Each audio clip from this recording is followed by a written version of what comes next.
ప్రతి సంవత్సరం ఇక్కడికి వచ్చి ఇలా నుంచోవడం వల్ల ఏ ప్రయోజనం లేదురా. దీని తర్వాత కూడా లైఫ్ ఉందిరా.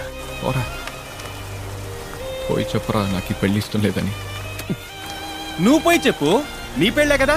నీకు జరిగిన కథ అంతా మీ అమ్మానాన్నకి చెప్పి నువ్వు ఇలాగే ఉండిపోరా. చెప్పలేవు కదా. ఇలా చూడు, ఒకటి నీ సంతోషం కోసం బతకాలి, లేదా వాళ్ళ సంతోషం కోసం బతకాలి. నీ సంతోషం నీ చేతుల్లో లేదురా, మరి వాళ్ళెందుకు కష్టపెట్టడం?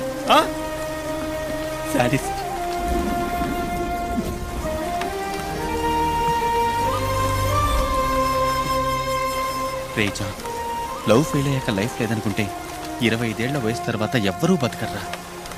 నీకు పెళ్ళైందని నీకు నాకు మాత్రమే తెలుసురా. ప్లీజ్ రా.